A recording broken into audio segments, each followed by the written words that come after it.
going to review Mario Sports Mix for the Wii. This time around, Mario's going to play 4 more sports. Hockey, basketball, volleyball, dodgeball. Which one was your favorite? Either dodgeball or hockey. My favorite was probably dodgeball. All the rest of the games, You're probably thinking, oh, great, he didn't like this game. No, it's not that I didn't like it. It just felt really shallow. What'd you think? I agree with you. It is very shallow. I mean, it's fun for a few hours. And we're just going to talk about the sports in general, since everybody knows what dodgeball, volleyball, hockey, and basketball are. It's not some obscure sport like curling or horseshoes. So, you guys are going to get it. You basketball, you bounce a ball down a court and you throw it in a basket. Or hockey, you shoot a puck into a net. Or dodgeball, you dodge the ball. It's in the title of the name. You dodge the ball. It's fairly simple. The character roster was not that large. There was only about 15 or so characters, with their own weaknesses or strengths. Plus, if you want to, you can play as your Mii, so that's always fun. One of the more interesting things is that you can unlock characters from other games, most specifically Final Fantasy. Let's talk about the tournaments a little bit, because there's basically only 2 modes in this game. A tournament and exhibition. Well, 3 if you count the mini games, but we'll get into that in a second. What'd you think of the tournament mode? Tournament mode was, I guess, fun and frustrating. The brackets they set up are just basic brackets that you would see. I mean, they didn't try and complicate it at all, unlike what they did with the courts. Why not have like special items or moves on the tournament brackets? Something that would kind of fun it up a little bit. Actually, they do that. You can unlock a new stage.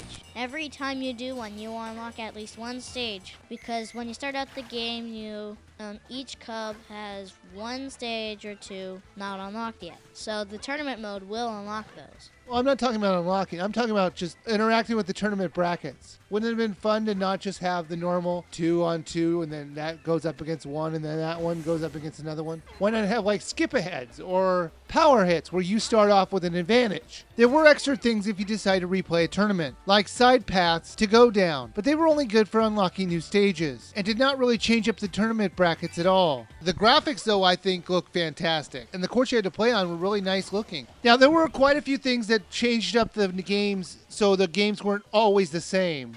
And that was the item blocks and the special moves and the actual courts themselves. They would change often, whether it's turning the lights off or just the court moving itself. Or Las Vegas style.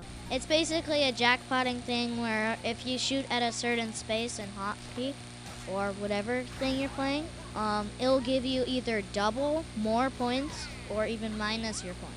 Right, so it put a little bit of strategy into the game. They would change the way you would play different games. They would sometimes give you an advantage by giving you more room to work with, or having a goal that you make give you more points. But most of the time they tried to slow you down or hinder you. And I kind of like that. It was a fun way to change up the gameplay a little. There was also items and coins to make things even more interesting. The coins always added to your game, either in the strength of your throws or in actual points on the board. The items would work like a Mario Kart game, as they were used to distract or attack the other players. Let's talk about the control. We played this game NES controller style. I tried out playing with the nunchuck, but I found I preferred playing it NES controller style. I think the game was much more fun to control that way. It was. It was very easy to play horizontally. But I think there was times where the controls were just a little too simple.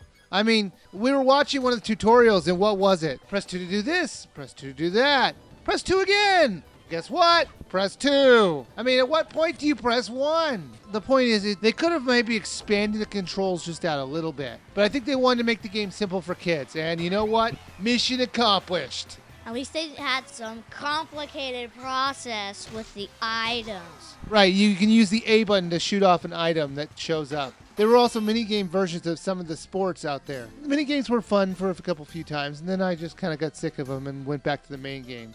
What'd you think about playing in multiplayer? You know, I didn't really mind the split screen. I actually kind of liked it. The game itself was pretty much the same, just with another player. The split screen to me really didn't bother me too much. The online mode was very easy to get a game started, and when I did play it, I didn't have any issues with lag or drop connections, so that was good. All right, little Wiiviewer, Mario Sports Mix. Would you buy, rent, or skip? This is a tough one. Is it a rent or is it a buy? You don't think skip at all? Nah.